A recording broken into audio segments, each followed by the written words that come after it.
Welcome to the Ward 8 Budget Town Hall meeting. Continuing the practice Mayor Gray started at the beginning of his administration, Mayor Gray will brief district residents ward by ward on his proposed budget for the coming year. I am absolutely pleased to have this opportunity to introduce my mayor, our mayor, as he presents his fiscal year 2015 budget tonight. I believe you will see a fiscally responsible budget that makes a historic investment in public education, leverages the district's continued strong financial stability to build on earlier investments in affordable housing and workforce development, and improves the quality of life for all district residents. Please join me in welcoming our mayor, the mayor, Vincent C. Gray.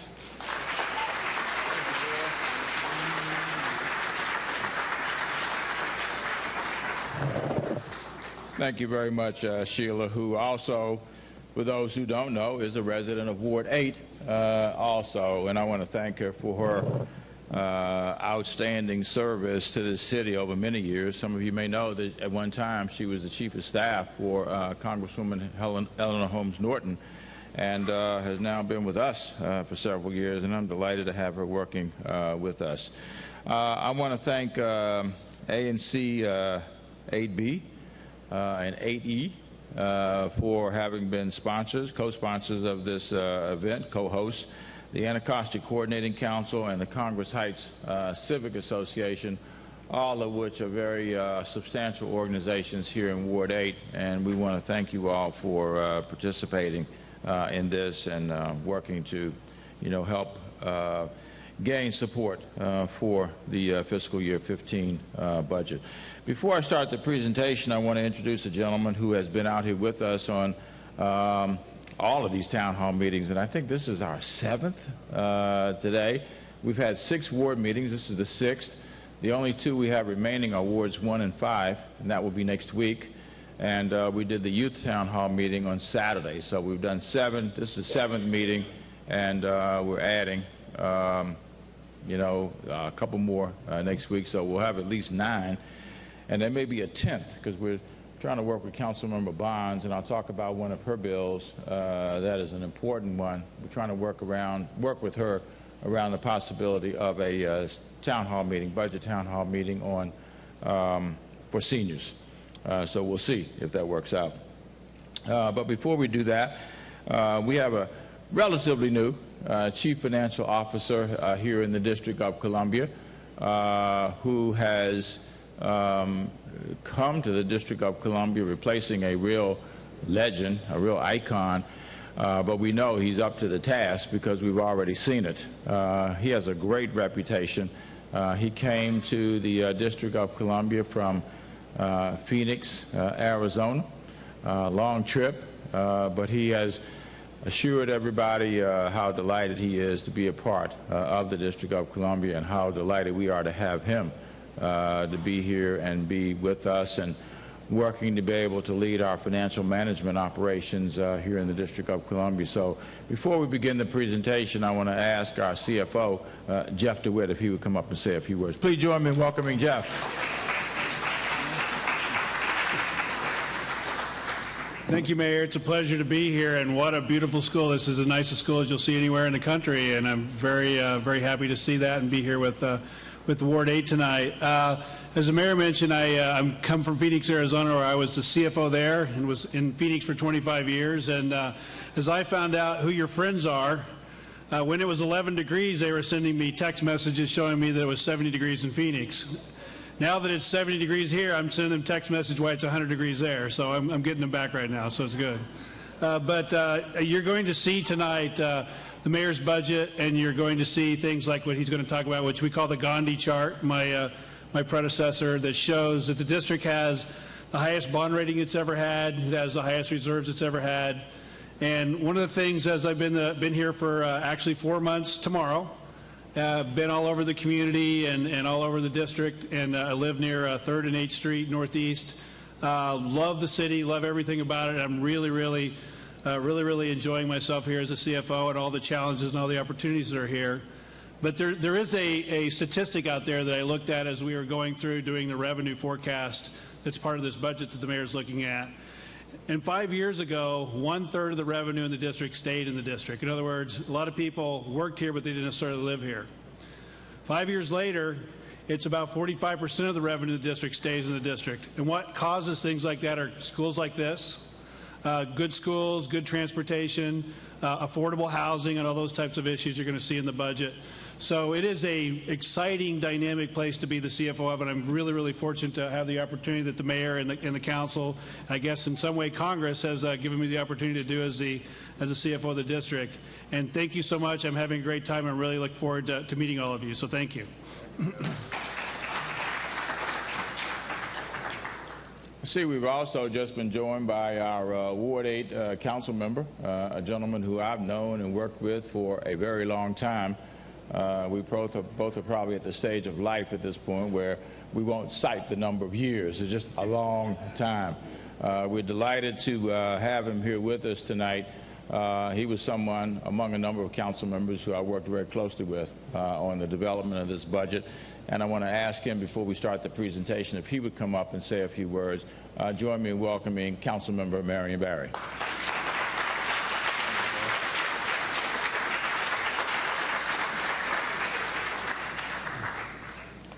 Hello, Ward 8. Hello. Come on now, do better than that. Hello, Ward 8. Hello. First of all, I want to thank God for this day, a day we've never seen before. And I truly can say that because I had a very serious illness, a blood infection. Incidentally, I had to put the mayor out of my room one day. He was up there about 4 hours. I said, Mayor, let me go to sleep while you can. But he was serious. He came personally. I'm the one that started talking politics. But in terms of Turner Elementary, we started out with about $8 million a couple of years ago. Then I got another 8 put in for the FY 12 budget, I think, at 13.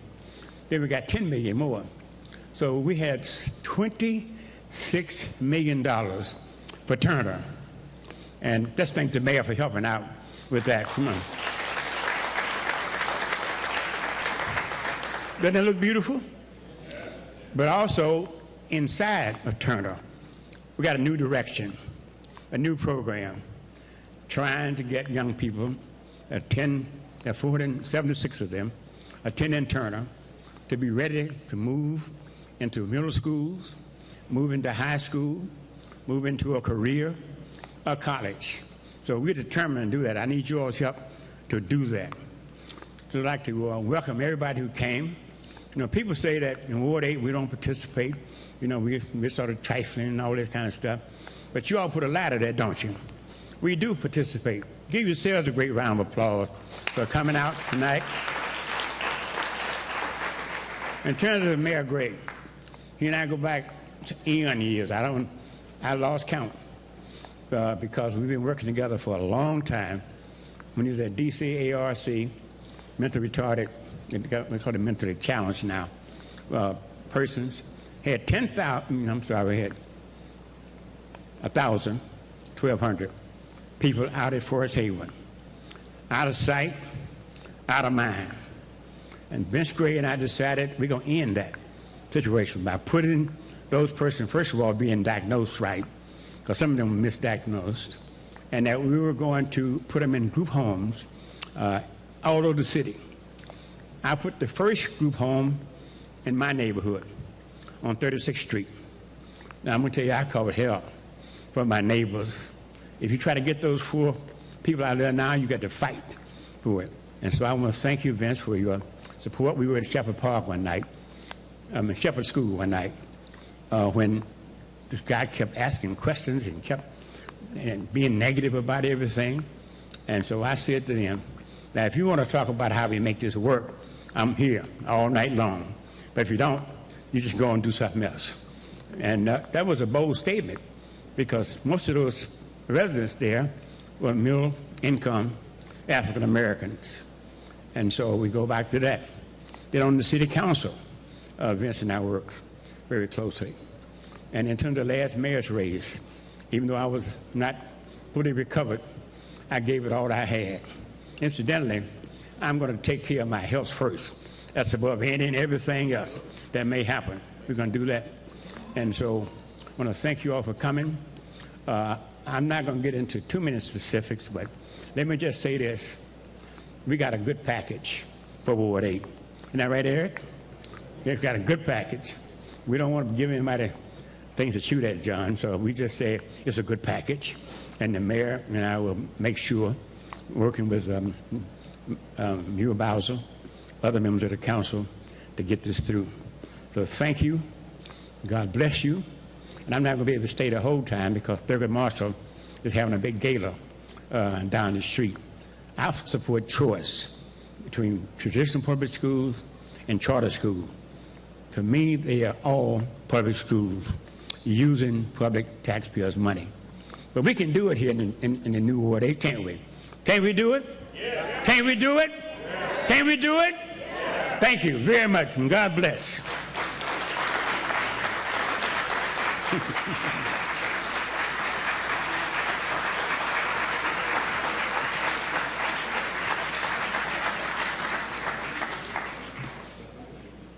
All right, thank you again, Councilmember Barry. We appreciate you coming out, and I want you to know again how much we appreciated working with you in helping put together the budget this year. And I don't have any reservations either about saying that what's in here for Ward 8 really moves us further along. We've tried to make investments over the last several years. A lot of those investments are beginning to pay off, and we want to make sure they continue to grow and develop as we move forward into the future, and I think you will see some of those things tonight. As a matter of fact, the theme of this budget is keeping promises, and that's exactly what we've tried to do. How do we keep the promises that we made, that I made back in 2010, 2011, and I think if you go back and look at those things that I talked about at the time, I think you will see that those are the kinds of investments that we have made, you know, in terms of schools, in terms of economic development, in terms of getting people back to work again, in terms of transportation, in terms of those things that we know especially are important to the people of Ward 8, and I think we've really moved the ball down the field. When I get to economic development, we're going to talk about an event that we had yesterday. I guess it was yesterday. Day is starting to run together now for me, but I think it was yesterday, and I'll wait until we get to that point in order to talk about it. But this is a budget that continues our effort around fiscal responsibility. There are 3 points that I want to make on that. One, it is a structurally sound budget. That meaning that we have no proposal in here that spends more than what comes in the door. And you'll see what some of those numbers are shortly. Secondly, it keeps in place our commitment to a 12% debt cap, which actually the charter, the District of Columbia charter has a debt cap of 17%. But in the interest of fiscal rigor, we committed ourselves to a 12% debt cap. We've been able to do pretty much what we wanted to do with a 12% debt cap, and it has allowed us to put more money as a result into services here in the District of Columbia, especially on the east end of the city. And there are no increases in taxes, and there are no increases in fees, ladies and gentlemen. So we balance this budget on the basis of the money that is coming in from principally 3 sources. And I'm really proud. We did some increases the first year in office because we inherited a budget that was in trouble. It had the city in trouble, and we had to do some things that were not necessarily all of that popular, but I'm glad we did them at the time, and it has brought us to a place now where we are enjoying the fruits of those efforts that we made then, and I'll talk a little bit more about that shortly. This is the chart that Jeff referred to. We call it a Gandhi's chart. It tracks the financial situation over about 20 to 22 years, and you can see back about 20 years ago, the city was really challenged. We were in a hole. Anything below that line going across the page means that we were in debt. We had $518 million in debt dating back to 1995, 1996, which accumulated over a period of time. But then we started to get out of that hole and go up, and we got up to 2006. when we had in the bank $1.5 billion at that point, which was the largest fund balance in the history of the District of Columbia.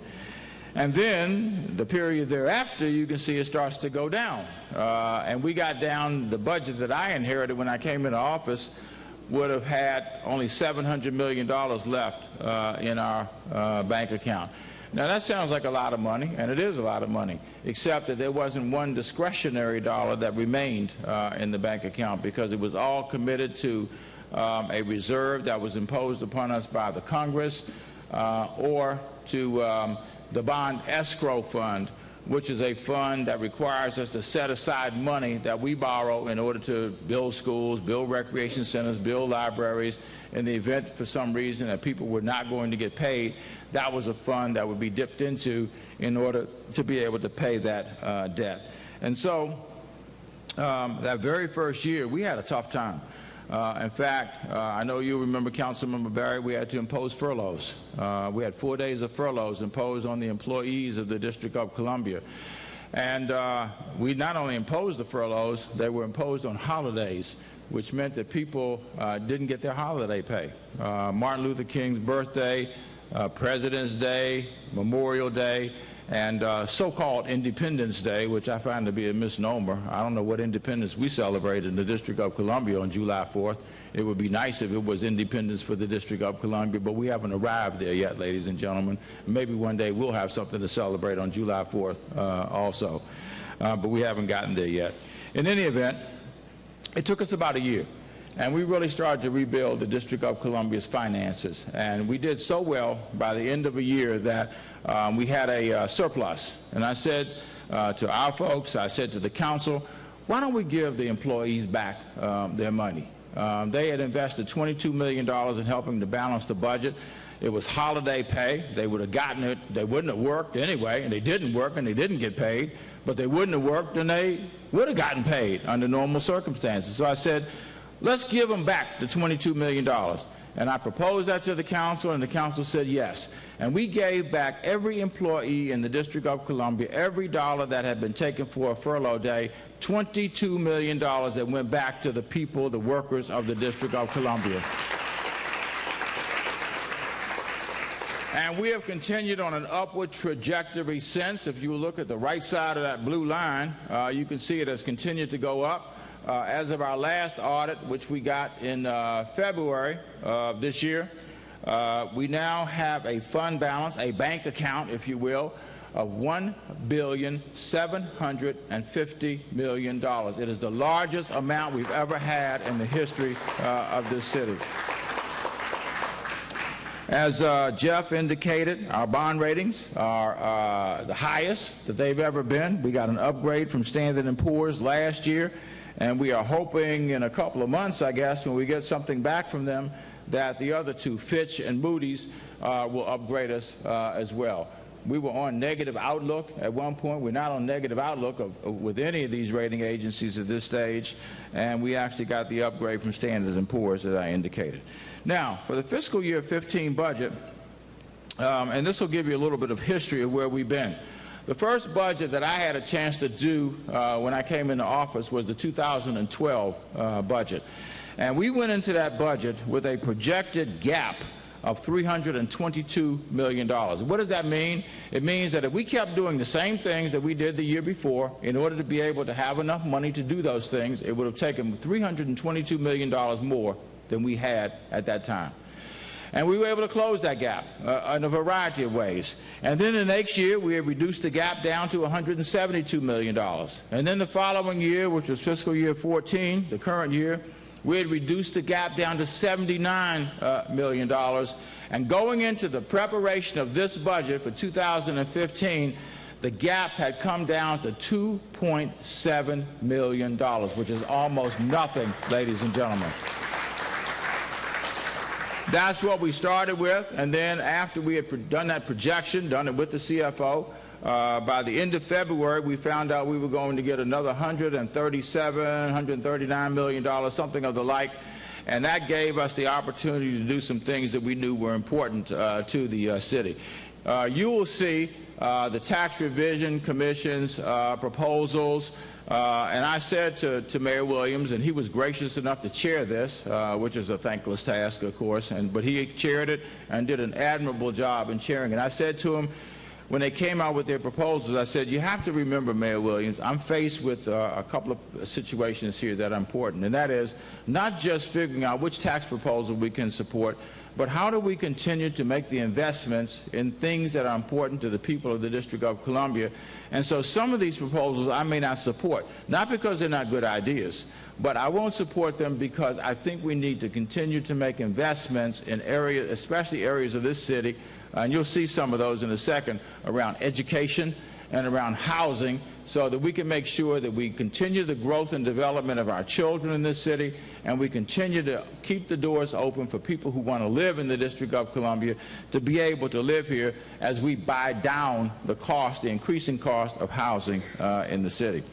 Now, when you look at the 14 and 15 budget, the 14 budget, and this is just our local money. What does it mean to say local money? It means the money that comes from our property taxes, our income taxes, and our sales taxes. That's about 80 to 90% of the money that comes into the local budget. That's why budget autonomy is so important, because what we're doing is asking somebody else, can we spend our own money? How many people, if you want to ask somebody, can you spend your own money, would you please raise your hand and stand up? And I'm sure, I think I know how many people will raise their hand and how many people will stand up. And if you do, and you work for the District of Columbia government or live in the District of Columbia, I'll give you about 5 seconds to hit the door, okay?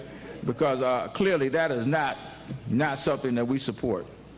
In any event, our current year budget has almost $6.4 billion of our local money included in it.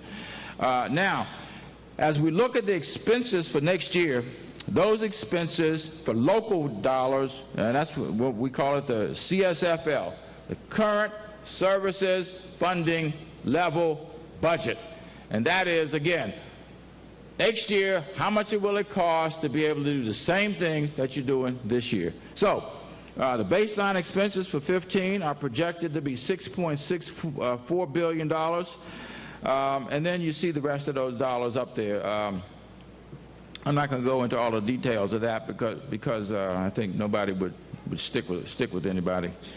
The proposed budget at a local level, in terms of our money, okay, the budget itself, the overall budget, money from everywhere, every place, is about $10.7 billion. But the part of the budget that we pay for out of our property taxes, income taxes, and what's the other one? Sales taxes, that's right.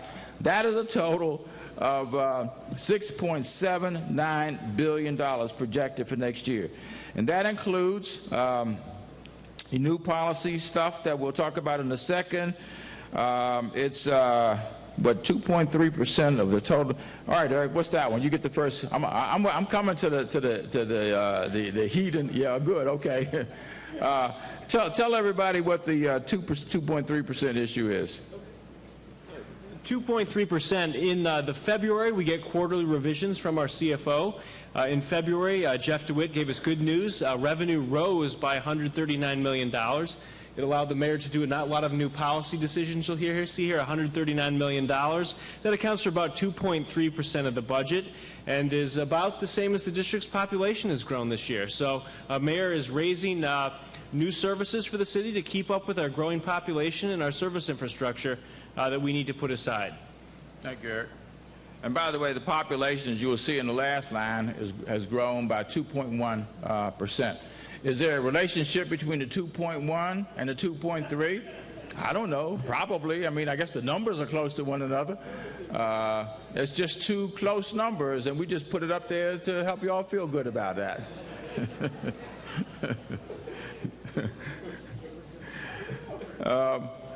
The next slide shows where the money is spent.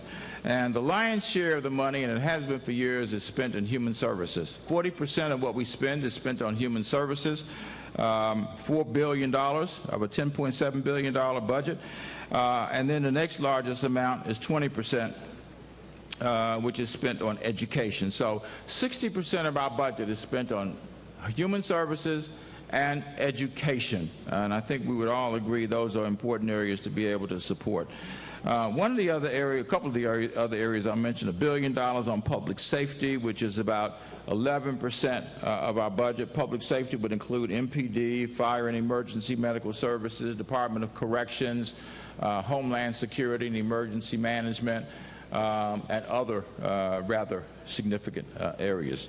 But one of the best bargains in town, to me, is what you see up there for economic development, which is $470 million. And the return on that, anybody seen any cranes in the District of Columbia recently? That stuff is generating big dollars for the District of Columbia and will continue to do so. And we invest $470 million in a variety of ways to be able to support those initiatives, and that is money that is coming back daily to be able to support things like human services and education. So that's a $10.7 billion budget on the expenditure side. And interestingly enough, it's the same amount of money on the income side. That's called a balanced budget, right? The money comes from a number of places. The local funds I already talked about. You see that big blue slice of the pie? That's the local dollars coming in from the sources I already talked about. And the three are what again? Thank you, Council Member. We're going to get everybody with you in unison on the next time we do that. And then you got other sources. One of the biggest other sources is what we call Medicaid payments. That's federal money. Actually, people think education or human services are the biggest individual budgets in town. They really aren't. The biggest individual budget in town is the Department of Healthcare Finance, which includes the Medicaid program. That is the public health insurance program. We now spend almost $3 billion on Medicaid alone when you put the federal money together with the district's money.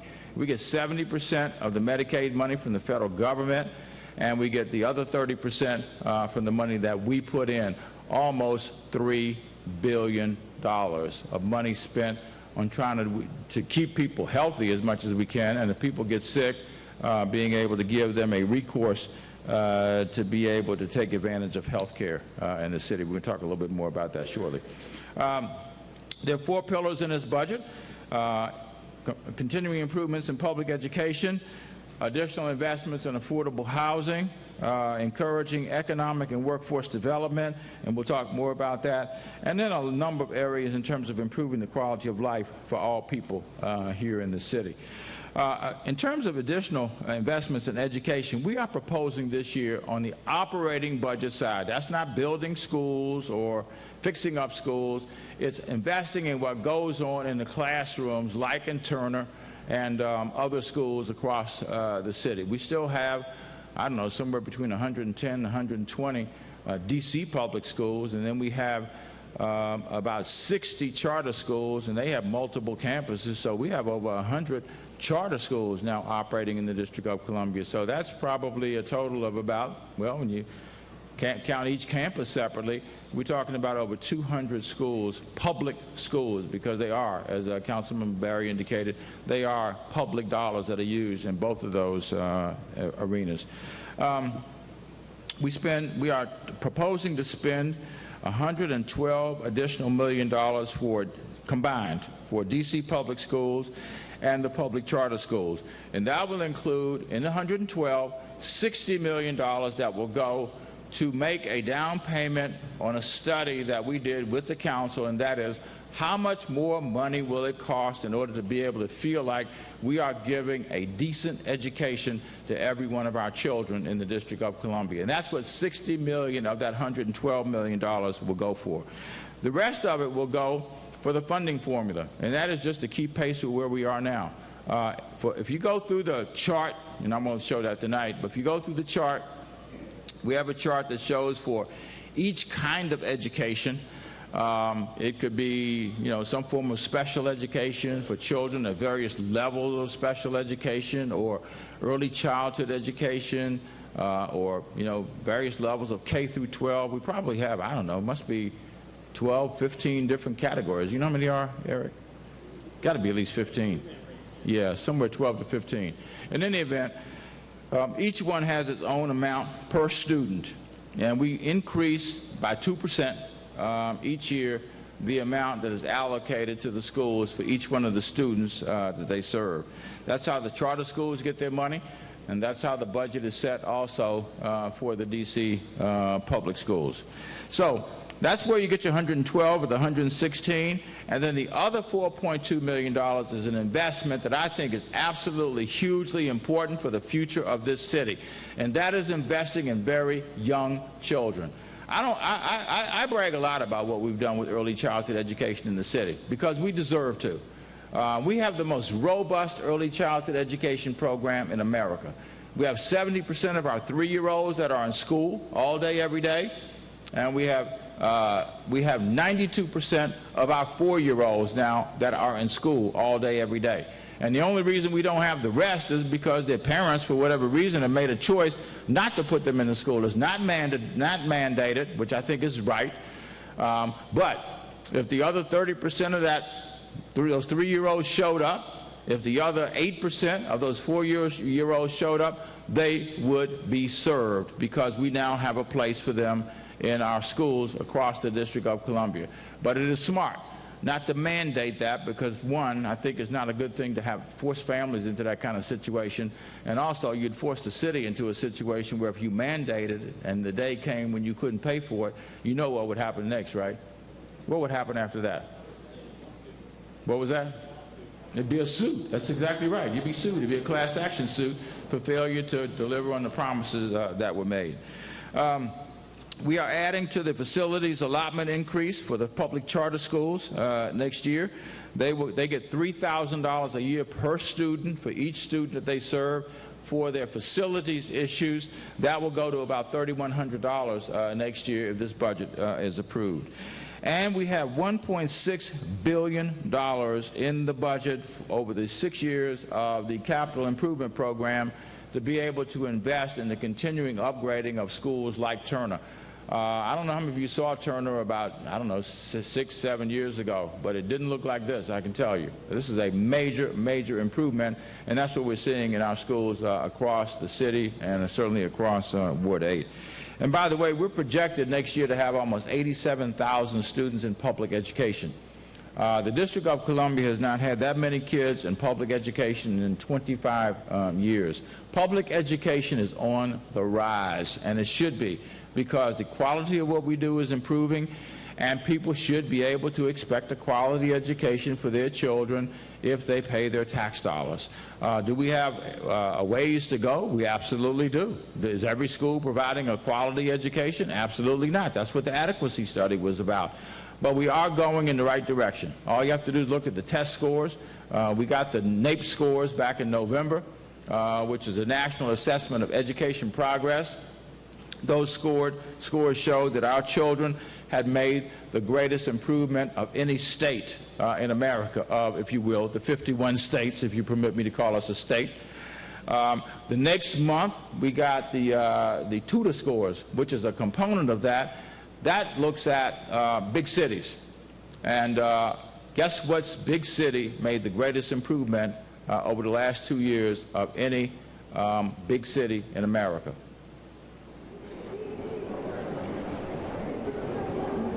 The District of Columbia. You right on the money, Lafayette. Because you know I wouldn't have brought it up if it wasn't us, right? And so that's why our enrollment is going up, and I think the enrollment is going to continue to grow up in the years ahead. We also are proposing to put $5 million more in for school nurses. I think that will make sure that we have one nurse at least in every school across the city. The investments in the adequacy study will allow us, especially in our middle schools, to be able to say that every child will get exposure to a foreign language, to art, to physical education, and music, which for some reason used to be a given in the District of Columbia, is not a given anymore, but we're returning to that. We've been planning since last August for the opening of education, career and technical education academies. Those academies will restore something that was taken out of the schools a number of years ago. I think what we had at the time was not good. You know, anybody remember vocational education in our schools? Well, it was gotten rid of, which the curriculum needed to be changed, but we threw everything out. We just got rid of vocational education altogether, and we're now starting to restore that with contemporary curricula. The curriculum in the 9 academies will focus on the career ladder of construction trades, will focus on hospitality, and will focus on information technology. All of which, by the way, are tied to jobs that are being created in the District of Columbia, so that young people who want to go to work as they get out of school will have an opportunity to do so, or they can go on to higher education and pursue some of those same pathways. We're investing $175,000 in making sure that all of our kids can take the SAT without cost, and we are proposing to start a youth engagement center which will reach out to the estimated 7,000 youth between the ages of 16 and 24 who have gotten disconnected and try to get them reconnected, if you will, to an educational environment. These are kids who get disconnected. They wind up being truants initially, and then a lot of them wind up getting into difficulty. They wind up in juvenile justice, and some going into the adult criminal justice system. So this is an effort to create a program that will attract them back. $1 million going into truancy prevention. $400,000 going into a program in the D.C. Public Libraries, which is showing real promise, called Sing, Talk, and Read. And then $1.3 million going into the University of the District of Columbia. That really is an inflationary increase. You'll see another increase shortly, but this is an inflationary increase. Under Dr. Lyons, we're beginning to see some real improvements in the university, and they are for accreditation review in 2016. We're all optimistic, all hopeful that they'll be able to retain their accreditation. And I think, you know, additional investments ought to be contingent on them showing improvements both in their budget management and their achievements on behalf of the students who are enrolled in the University of the District of Columbia. In terms of modernization, which is a fancy term for building and fixing up schools, we're investing in 15, a proposed $174 million.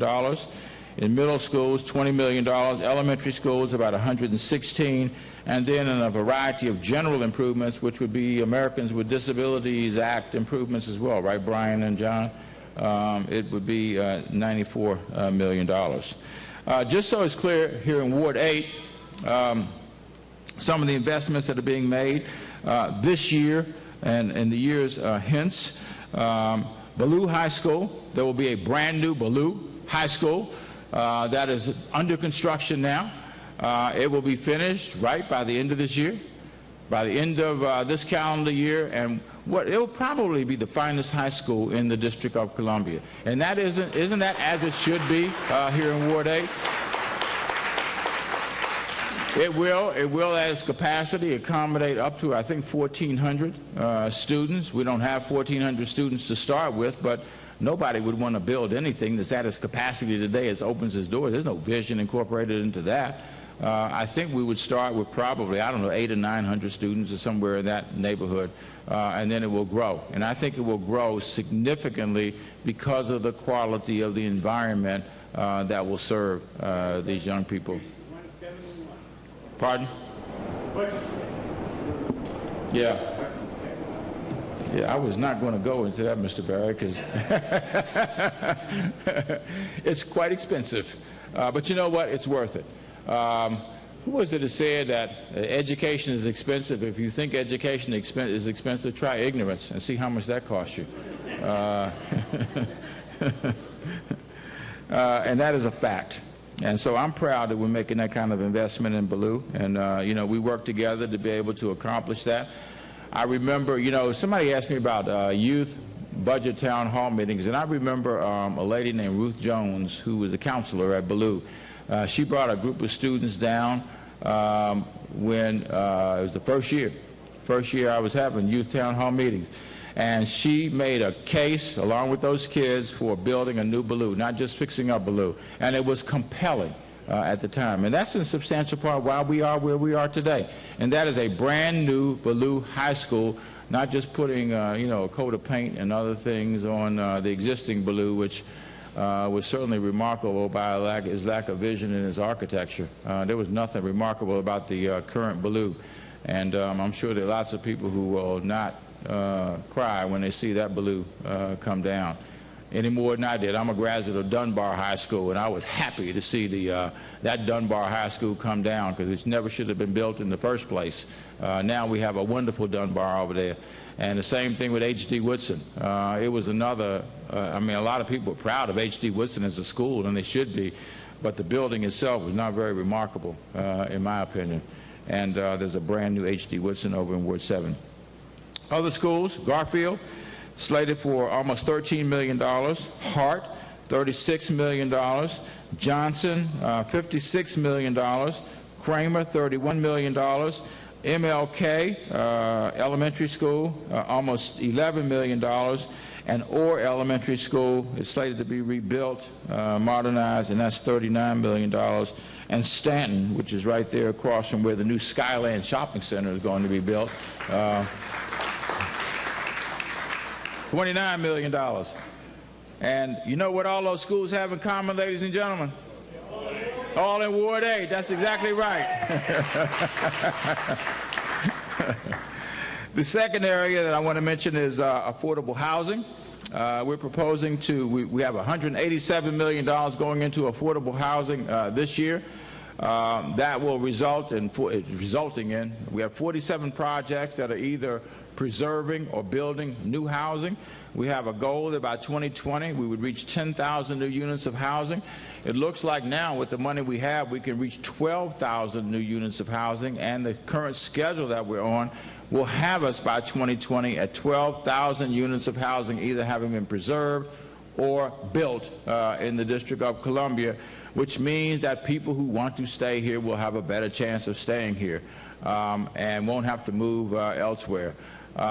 You know, our fantastic DCRA director, Nick Majette, has been recruited to be the Chief Administrative Officer for Prince George's County, which means he would be like the city administrator for Prince George's County. And I want to congratulate Ruth Sherman Baker on making a great choice.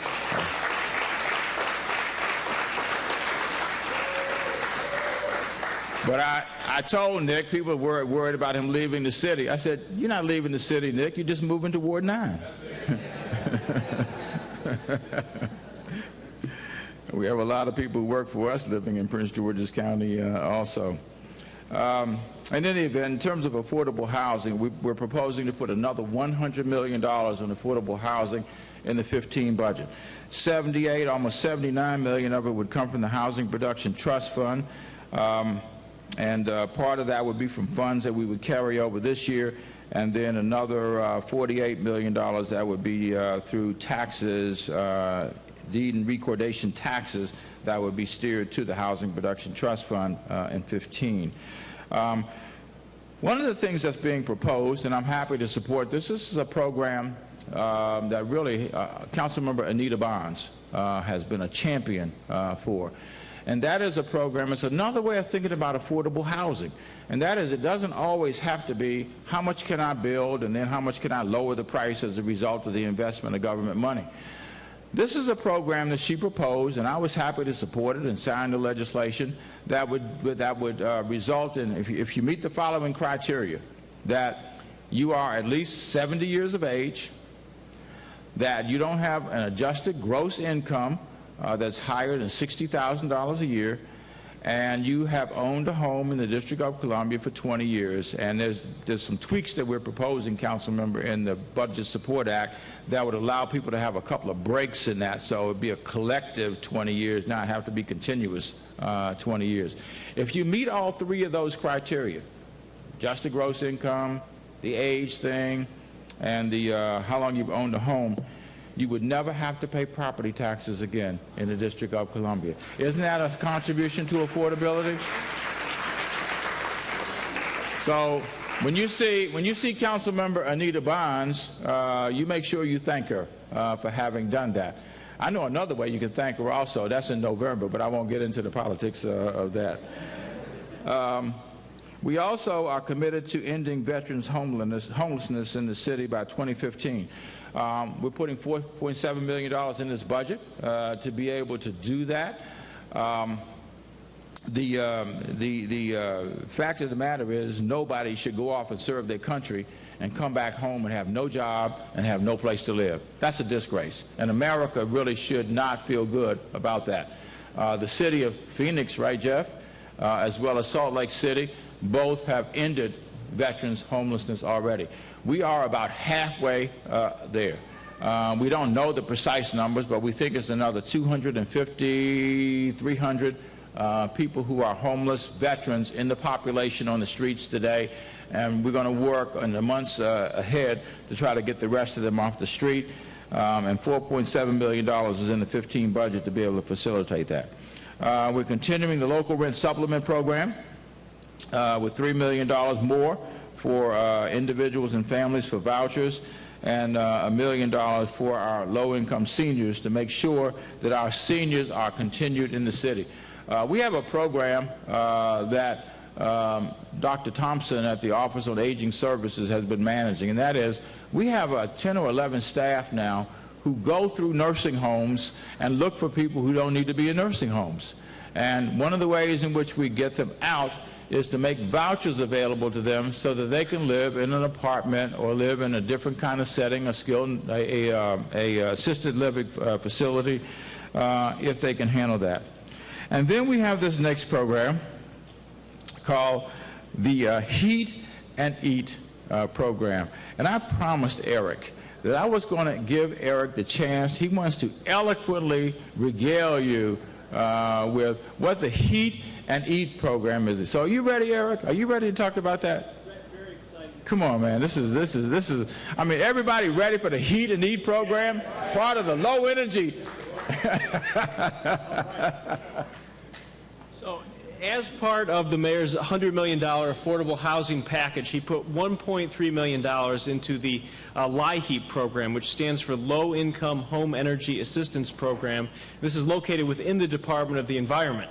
Now, a very important subset of this program is the Heat and Eat program, which goes directly to households that are receiving SNAP benefits, called the SNAP stands for the Supplemental Nutrition Assistance Program. SNAP used to be, now what did it used to be? SNAP used to be what? It used to be food stamps, right, yes. Food stamps. There you go, okay. Now, what happened in February, though, of 2014, through the federal farm bill, is they changed some of the eligibility requirements for federal funding. It used to be a minimum of $1, and then it went up to $20.01 that you needed to be eligible for this additional funding. Now, we would have ended up losing federal funds for this additional utility assistance had the mayor not come up with $1.3 million of additional matching local funds, which he's put into the LIHEAP program. That allows us to increase the amount of energy assistance we provide to our residents while maintaining the maximum amount of federal funds available. This is all very important because having these utility payments helps keep people in housing. You never want somebody to have to leave their housing or be placed in a dangerous situation because they can't keep the heat on during the winter or keep the air conditioning on during the summer. So the mayor's been able to accomplish both of those goals by this action here. Thank you. Thank you. And by a minimal investment of our money, right, Eric, it has opened the door to more federal dollars than we otherwise would have, right? That's exactly right. Yeah, okay. I know y'all got that right. Yeah. I mean, the upshot is that for those who are challenged in the basics, the Maslow hierarchy of needs of food, shelter, and clothing, this opens a new avenue with federal dollars especially to be able to pay for it. All right. We also are committed to trying to do more to get our families out of shelter. Everybody knows about the D.C. General Shelter. Nobody is proud of it. I'm certainly not. It's not a place for children to be raised. It's not a place for anybody to live, to tell you the truth. But it is a stopgap measure for a lot of people who have no place else to go. And unfortunately, we had by January we had between 700 and 800 families who were in shelter. A lot of them were at D.C. General. We had them in hotels, and even got to the point where we had to put a few families in recreation centers because we had no more room in the end. We have made a very substantial commitment to bringing that number down. We no longer are at 761 families or whatever the number was. We're down now to, I think it's 550, 560, something like that. And we placed, just this month alone, just in the month of April, we placed 68 families into apartments. And the goal is, we're calling it the 500 Families in 100 Days program. And by the end of June, the first part of July, that is our goal, to have placed 500 families. We are 68 families towards it, and there's a really concerted effort to be able to do that. We're working with DHS, which has the lead on this, of course. We're working with Jim Graham, who has a strong interest in this, to be able to get these families back into permanent settings. If we're successful with this, that will bring us down to somewhere in the neighborhood of between 100 and 200 families remaining. And the goal is to be able to try to get many more of those families out by the time we get to hypothermia season, which begins on November 1st. The goal, the people who want to, state that we will close D.C. General, and I would be happy to do that. In fact, I've cited the same example that you cited, Council Member, and that is what we were able to do many years ago with Forest Haven. But we didn't do it without a plan, and that took, it took years for us to be able to get it closed. You've got to have a place for people to go, and we need more emergency facilities. Now, I've been around long enough to have been to the meetings where people, you right, Gray, you go for it, man. You know what? I'm with you, brother.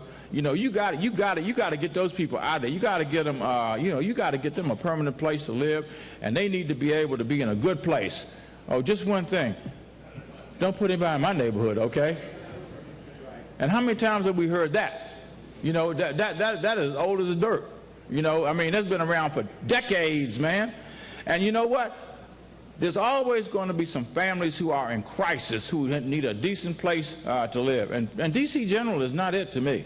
It's not it. It's it's a former public hospital, and that's not a place where children should have to call home. Can you imagine a child going to school and 8, 9, 10 years old, 7 years old or whatever, and somebody says, where you live? And you say, I live at D.C. General. You know how embarrassing that is? What a blow that is to our children's self-esteem, and even for the moms, because a lot of the families who live there, 48% of the families who live there, the head of the family is a person who is 24 years of age or younger. They are in the age range of 18 to 24. Some of them are still children themselves. So we need help. We need help. We've reached out to landlords. They're stepping up. We already have had over 200 apartments that are identified. They're going through the process now of inspection and being certified, and we're moving families into that. But there's always going to be some families who have a crisis.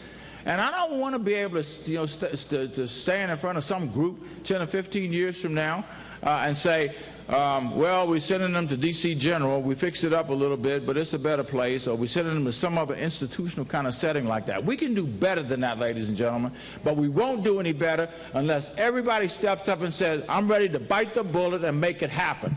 That every neighborhood in the District of Columbia ought to take some responsibility for this. I can't stand there and say what a great idea it is. Just don't put any of those people in my neighborhood. That day is over, ladies and gentlemen, but I'm sure there will continue to be people who will say that, and I will continue to say what I am saying right now, that is not operative. I'm sorry, but it doesn't work that way, because we all need to be a part of taking care of our families. These people didn't parachute in here from Mars. They are our families in the District of Columbia, and they need to be taken care of by the District of Columbia. So, somebody asked you heard it here first. We're going to use the rapid rehousing program. We're going to use the emergency rental assistance program and every tool that's available to us. We're putting $1 million more into the HPAP program, which is a program for first-time home buyers. We are proposing to put in $300,000 for a home ownership campaign in Wards 7 and 8. We talked to Mr. Barry about this before we did it. I know this is important to you, Mr. Barry, and we were happy to be able to get that into the budget. And we're also putting $250,000 into an emergency housing fund at the Office of the Tenant Advocate, which is an advocate to keep people housed in dignified ways. The third pillar is, of the four, encouraging economic and workforce development.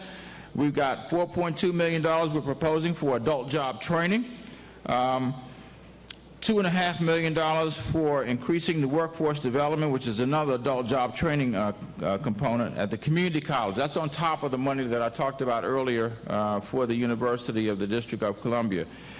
We also, and this is something Nick, along with David Goldblatt, chaired our business reform, regulatory reform task force, and there are a number of proposals in that, and one of them is really quite innovative, and we are moving now to implement it, and that is through using technology, through one single portal, people will be able to make application to 8 separate agencies for a business license or a business permit in the District of Columbia. Is that right, Nick? I don't know if you want to add anything to that, but you're welcome to do that if you wish. It's extremely innovative. It will take you to the websites of those various agencies without having to do but one thing. It's probably nothing is ever as simple as that, but it is obviously a major step forward in terms of helping people to create to apply for something that they need to be able to do business in the District of Columbia. I don't know how to put it more simply than that. In addition to that, we are investing in, continuing to invest in a number of projects. The Walter Reed, $1.3 million, that's just the beginning, because it's likely to be at least at a minimum the end of this year before the property is turned over by the Department of the Army, and it may even take longer than that. So we're making some investments now to ready the process. We've selected a developer for Walter Reed, and that process is underway. We also are continuing to support the shops at Dakota Crossing. How many of you have been to the Costco? Damn, everybody in here almost, huh? I need to buy some stock in Costco, man. I'll tell you something. You know we had no retail in Fort Lincoln, ever, until this the opening of the Costco. And we're now working to build a new Lowe's over there, and there will be a Lowe's there as well. This is the highest grossing, I'm told anyway, the highest grossing Costco in the nation. They did their first year $150 million in revenue, and probably $149 million of it was in the liquor that they sell over there.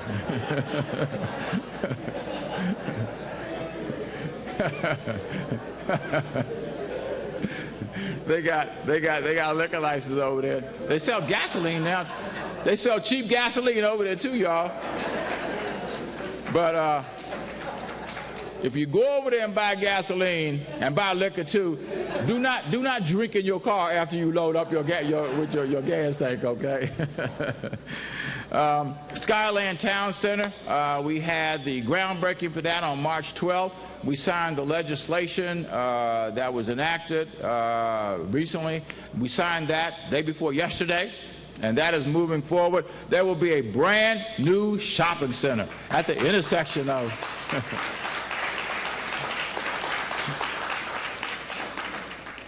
where all those streets come together. Naylor Road, Good Hope Road, Alabama Avenue, and frankly, there will be a new Walmart over there. Walmart was the only entity that would agree to, and I was personally involved in this. I picked up the phone and was calling people. I called some of these retailers, and they said, "No, I don't think so, man. We're not ready for that."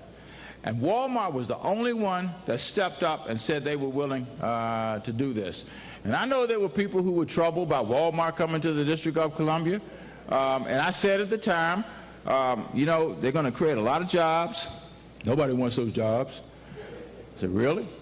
And I said, why don't we, instead of trying to lean on one entity, why don't we just raise the minimum wage? You know, that will capture everybody, capture Walmart, Costco, you know, everybody will have to pay a certain minimum wage. And that's ultimately what was done. And by the way, anybody know how many applicants there were for? There turned out to be 400 jobs per Walmart. 2 are now open, and there'll probably be at least 400 in each of the 4 that remain to be built. Anybody know how many applicants there were for those jobs? Folks said, no, nobody wants those jobs, Gray.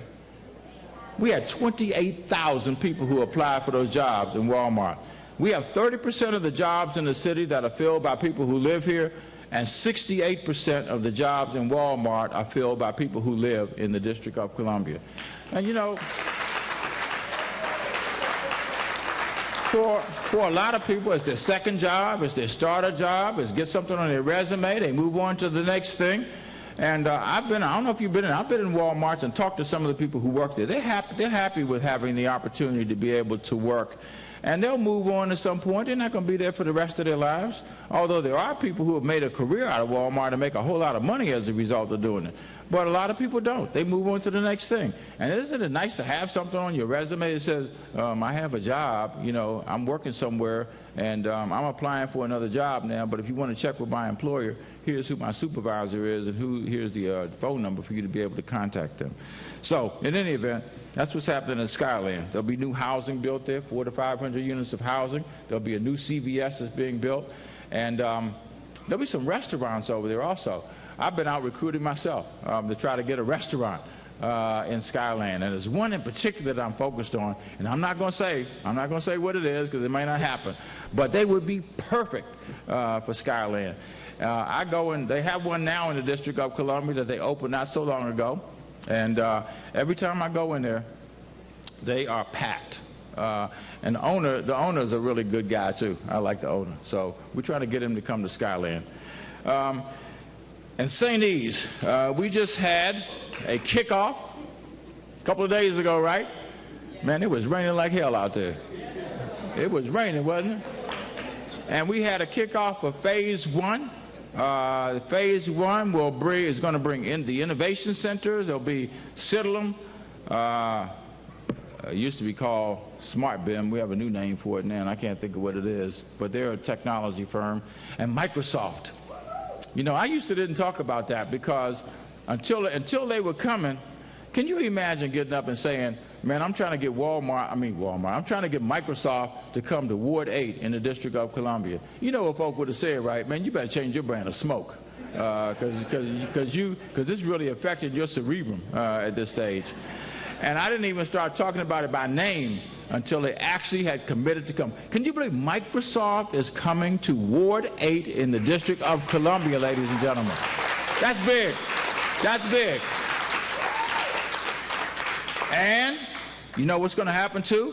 They're going to involve our kids from Ballou High School in internship opportunities because it will help those kids develop a technology capacity and a technology experience on their resume.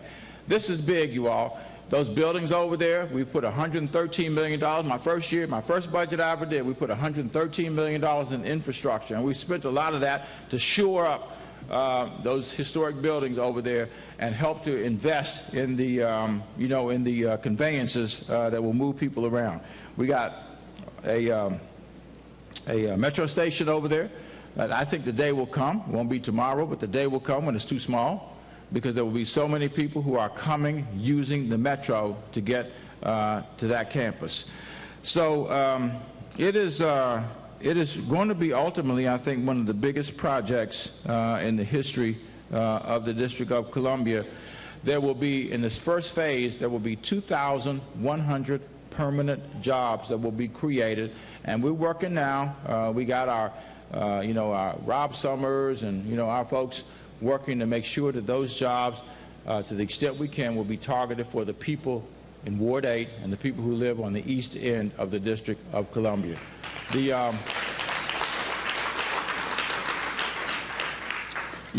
unemployment rate when I started was 11.2% citywide. It was 26.9% in Ward 8. And we've been working to bring it down. It's now in the city is 7.5%. It was 7.4 last month. It's gone up by 1/10 of a point to 7.5. But in Ward 8, it has come down, still too high, but it has come down now to just under 17% from 26.9%. That is a huge drop, ladies and gentlemen. We got a ways to go. We got people who need more training in order to be able to get there, but that's a part of what this budget is about, to continue to focus and concentrate on the east end of the city, because if you lift up the boats over here, all the boats across the city will rise because the cost of supporting people will go down overall in the budget. The wharf, the Southwest Waterfront, we had the groundbreaking for that. That first phase is going to be finished in 2017. That will be new offices, new residences, new retail down, on Main Avenue down in that area. And that's going to create more jobs in the city as well. The Ward 8 Business Development Initiative will include $500,000 of investment, and I know, Council Member, this is important to you, in facade improvements along some of the main thoroughfares like Martin Luther King Avenue, an additional $50,000 for clean teams in the ward, $3.3 million for streetscapes, which will improve the conditions in some of our businesses in Ward 8, $2 million in 14, which will be spent this year before the fiscal year is out by the end of September, and then another $1.3 million in the 15 budget, all of which will take place right here in Ward 8. The final pillar is improving the quality of life for everybody across the city. And that includes our age-friendly initiative. And you see that photo up there. That is actually me signing the bill that I talked about earlier, and that's Councilmember Bonds, who is bearing witness and smiling broadly, as she should. We're putting $2 million more into our wellness centers, almost $500,000 into the commodity supplemental food program, which provides support for seniors in terms of eating. And improving transportation services, what is that? That's over doubling the budget, right, Dr. Thompson? We've gone from $2.4 million to $6 million, I think, in transportation services that will allow our seniors more flexibility in moving around. We also are creating a new service. We are actually moving away to some extent from Metro Access, and we're going to use taxi cabs, which the trip with Metro Access costs $50. This will be about $33, which will be a third less than what Metro Access costs to get people to medical services, medical appointments, or whatever the case may be. Ron Linton tells me you'll be able to, you'll be able to call up, and the taxi cab will be waiting at your door when you call and all that kind of stuff. I said, Ron, you better change your brand of smoke also, man. We've been around the taxi cab industry a long time in the District of Columbia. And yes, it is getting better. Have you noticed that more and more of our taxi cabs now have a uniform look with the red and gray look? You can use your credit cards in the taxi cabs. You can leave a bigger tip than you used to leave with the new credit card use. The meters are working well, and so on and so forth. We probably have now, I don't know, do you know, Alan, we have a couple thousand of the newly, we have a new incentive program for those who are interested. We are paying, what, $200? I think it costs, what, $500 or $600 to get the color scheme changed? So we're paying $200 for people who get it done by the end of June, because it's in our best interest to have a uniform color scheme so that people will come to think of taxi cabs. When they think of a DC taxi cab, it won't be the rainbow colors that we've had, every color imaginable, but it will be a color scheme that's consistent of red and gray. And we have now a couple thousand of those cabs that have been converted. Hey, this is a big one for Ward 8, y'all. We have in this budget a $300 million proposal to build a new United Medical Center in Ward 8.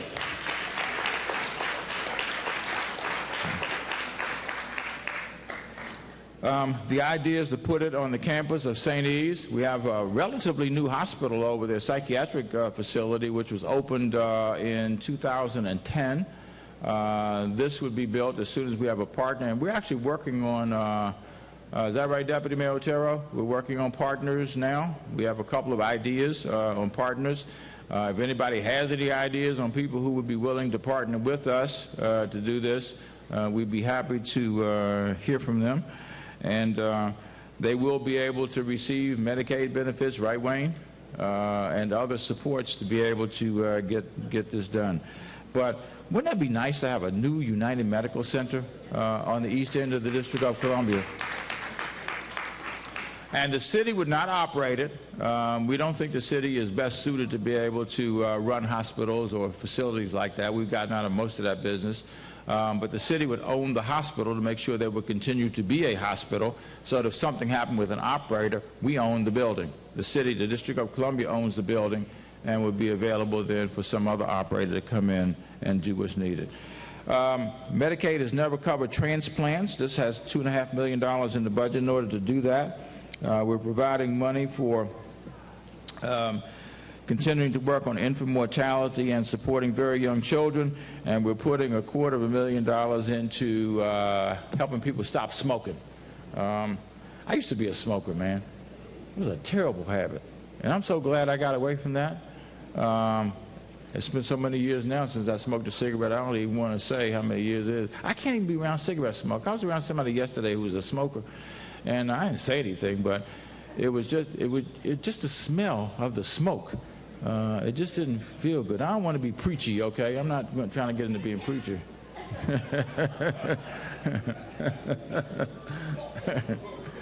So I'm just saying that it's for the good of your health, man. It's a good thing to stop doing. We are, council member, I know you will like this, we are increasing the TANF benefits. We are providing a CPI increase in fiscal year 15 and 16 that will take the grant that's awarded to people up, and in 17 there will be a 46% increase that will get it back. How can I put this? That will get it to the point of where it would have been if increases have been awarded since 1996, because there have been no increases awarded since 1996. It won't take people back to 1996 retroactively, but it will, the grants going forward will then be pretty much equivalent to what Maryland gets, and will be equivalent to where they would have been if increases have been awarded on an annual basis since 1996. For those, you too, Mr. Barry. It's the right thing to do. I'll tell you, it's also right to say to people that we're going to increase the grant, but you know what? You got to get to another place. You know, it pains me to hear some of our young people you won't hear it as much anymore, but have said, I can't wait to be able to get 18 so I can, get my check every month. Come on, man. That's no way to live. The goal is to get people to a point where they can be self-sufficient and not have to be dependent upon a check that right now would be $300 and some a month, or almost $400 a month. It'll be more in the future, but it will be even more than that if folks can get themselves to the point where they can work and be hired and earn their own way. So that's TANF. We are also putting money into recreation centers. We have a brand new Barry Farm Recreation Center. When is it going to be finished? It's well on its way. It won't be long, right? What's the completion date?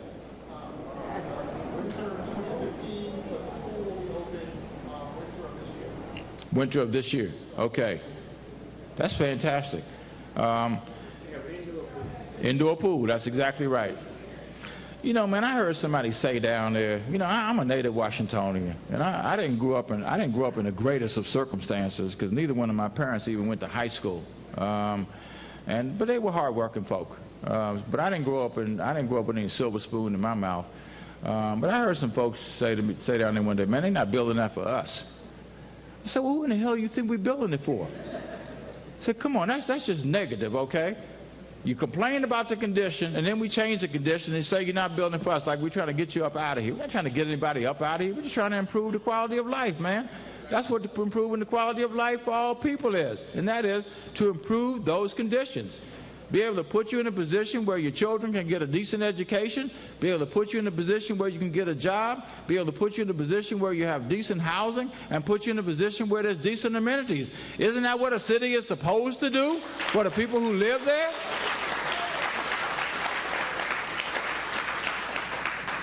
We're putting already almost $19 million in the Southeast Tennis and Learning Center. That work is going on. That's well on its way, right?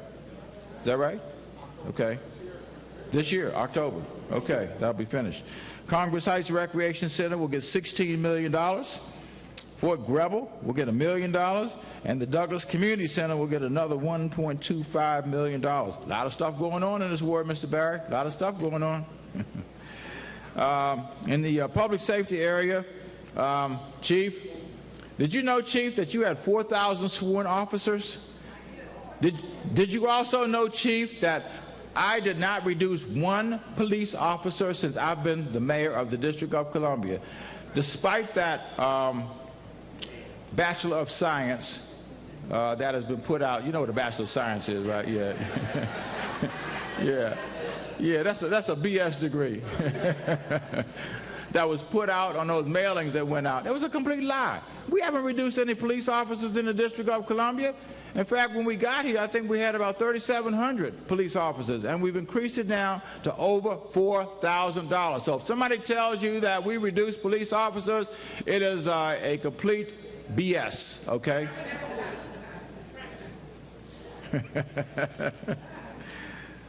And you heard it from me, and the chief has corroborated it, right, Chief?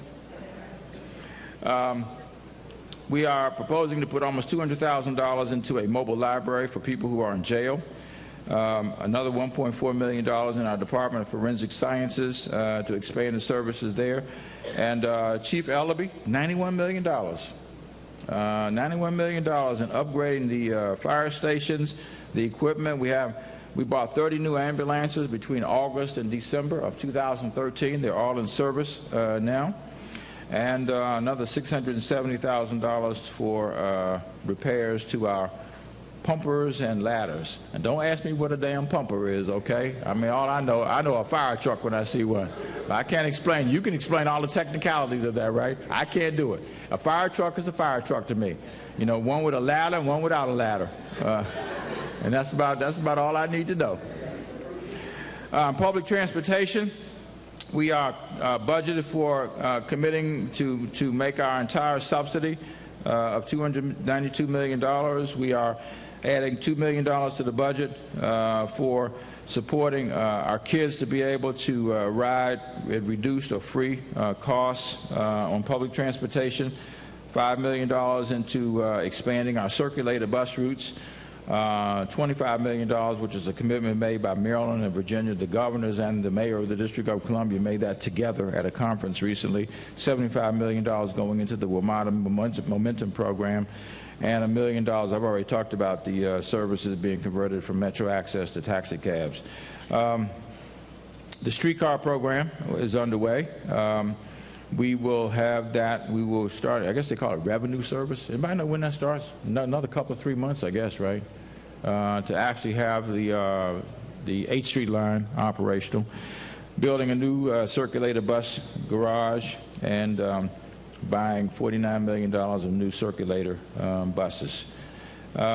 We are investing money in new sidewalks, substantial number of which will be right here in Ward 8. In our pedestrian and bicycle safety enhancements, our bicycle lanes, for want of a better way of putting it. And by the way, we are putting in 30,000 new street and alley lights in the District of Columbia. And I think that has already started. In fact, I know it has. Yeah. Matt, is that right? What's the small portion? Okay. But it'll be 30,000, right, when it's done. And you know, it's underway and moving forward at this point. So again, 30,000 new street lights. They will be LED lights. You know, I heard one recently, man. I was at a meeting where somebody said that the lights that we were putting in were too bright. Have you heard that? I'm just telling you, I was in a meeting with ANC commissioners, and the person said, "Man, those things are shining through people's bedrooms." I said, "Well, isn't that good for safety?" You know, that falls in the category of you can't win, right? Usually, it's the light is not bright enough, or the lights are out, or you know.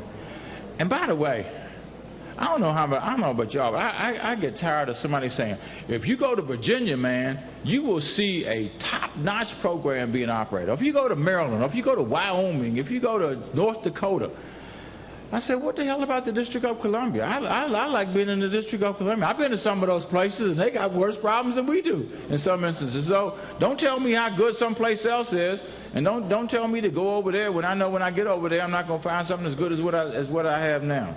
So don't go for the rope-a-dope, all right? By the way, we are improving procurement, right, Mr. Staten? Yes, we are. I'm going to give you a chance to talk about that, Mr. Staten. We have a brand new procurement program that we have launched. Yeah. And Reverend Staten is the one that's in charge of it. Now, you know, he ain't a real reverend, okay? We just call him that because he gets preachy at times. So I'm going to let you talk about that. Well, thank you, Mr. Mayor. No, I'm not a reverend, but when you were talking about Costco, I was wondering how much Grey Goose can I get out of there and take home? So is there a limit to the Grey Goose? Because procurement reform is about to do me in. It's about to do me in. No, I tell you, and I want to thank that. I thank the mayor. I thank the mayor. I thank Councilmember Barry. I thank C.A. Liu and Eric Goulet and the deputy mayors for procurement reform. And you all don't know this, but for 14 months, I marched up in the mayor's office with a proposal. He said, "That's not reform." I went back again. "That's not reform." The third time, "Don't read to me off that slide. That's not reform." We need to reform procurement. And this is the first time in 3.5 years since I've been here that procurement has been in the budget. And you know I'm excited. I'm really excited. I'm an excitable person anyway, but I'm excited to see $6.9 million. That is a strong statement. And we should give our mayor a big hand for moving in that direction for procurement reform. So briefly, what is this?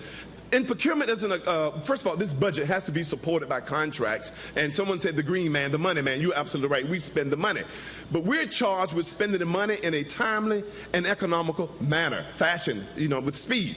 But we also responsible for having procurement personnel educated and knowledgeable on the agency's operation. So we're going to move from my office, we're going to delegate. And then the next word is accountability. There's an accountability part of this, is holding the agency's directors accountable for planning, processing, and managing procurements. And my job as the Chief Procurement Officer will continue to delegate that authority, manage that authority, and if that authority is not upheld, is to rescind that authority. So we're excited about this new model. And this model has, to my knowledge, has not been in place in any other city. We are D.C., we're Washington, D.C., and we're the District of Columbia, and we can do this, and we will do this, Mr. Mayor. The transition, the deployment will start the week of May 12th. We'll start bringing procurement individuals to your agencies.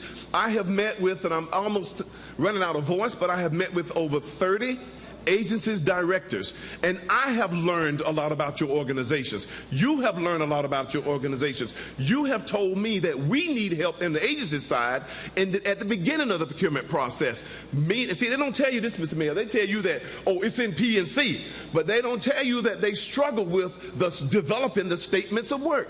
That's the beginning of the process. So we're going to address all of that through training, certifying the procurement staff, and working collaboratively through this process. And when it's all said and done, I'll give up the goose. Thank you.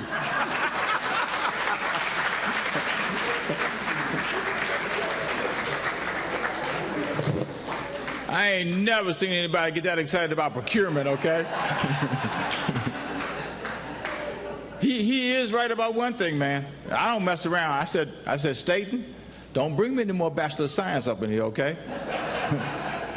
we want real reform, and we want something different than what we've had, because that was just warmed over Bachelor of Science, all right? Y'all understand what Bachelor of Science is, right? Well, we don't have that now. We've got a real different approach that I think really is going to make it a whole lot easier to get stuff done. What's unbelievable to me, I see he's sitting over there, he's trying to curry favor with Wayne Turnage. Wayne didn't have any procurement authority with the biggest,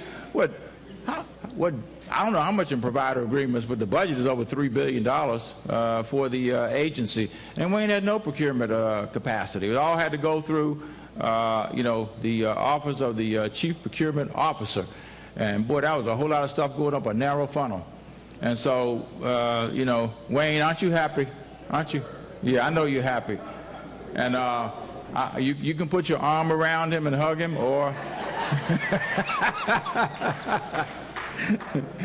And you know what? And you probably would have, if it had been otherwise, you would have put your arm around his neck and squeezed until there was no more air, right? No, that really is a great advancement. The other thing I want to mention on this one is we're proposing to continue the One City Fund. We put $15 million this year into the One City Fund, which is for nonprofit organizations. And we put it in the Community Foundation, because you know what they would have said as soon as we were operating. They would have said it was whoever got it. There was some favoritism being exercised there. So we have nothing to do with the decisions. It's going to our nonprofit organizations in the city. We just made the first 58 grants. There were 315 organizations that applied for grants totaling $30 million. So is there a need out there? Without question.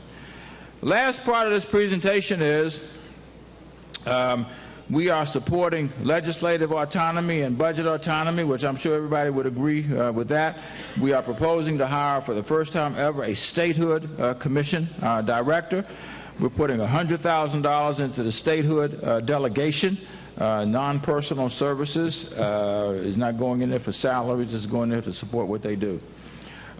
We also did actually adopt in this budget some of the tax proposals, and one of them I will cite, and I won't bother with the rest of them, but one is to create a new tax bracket for people who make $40,000 to $60,000 a year, which is a modest income by many standards, especially living in this city. It'll reduce the tax rate from 8.5% down to 7.5%, which means that people will be able to keep some money in their pocket as a result of that.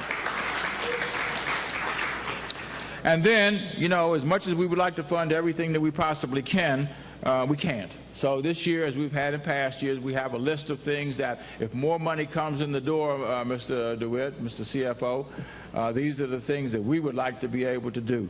This list has, I think, 20 different things on it, and they total, what, $150 million?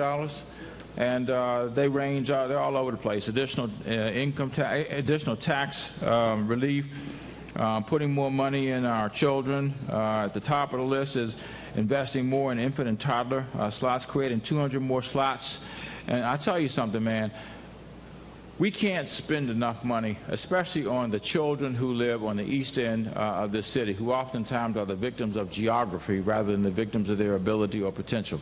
And this will give a chance to put more of our very young children, our children who are birthed through 2, into infant and toddler programs, and so on and so forth. You can see it just like I can. More money for UDC would be in there, more money for adult literacy, and so on and so forth. Mayor's scholarship program, scholars program, and then again on the last slide, very last slide, would be additional tax benefits, like increasing the standard deduction. And I think there's one slide in here too where we were, yes, number 14 was increasing the personal exemption, which would keep money in people's pockets as well. So that's where we are with the 2015 budget.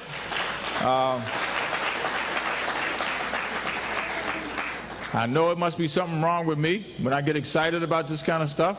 But the idea is, as you know, Council Member, to be able to create some excitement around what these numbers mean for people. How will it help to continue to change their life here in the District of Columbia? Some of you may not know how hard it is to balance this budget. I had to do it for 16 years, and it's tough. And the mayor made some very wise decisions. We're not going to agree on everything about it, but I know one thing. The mayor deserves a great round of applause for all these programs that he's done. Come on, give it up. A standing ovation. Come on. Give it up. Give it up.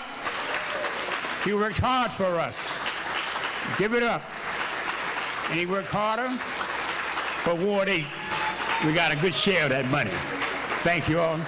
I got to leave, man. I see you. That's all, Pete. Anybody have any questions that they want to ask about the budget presentation?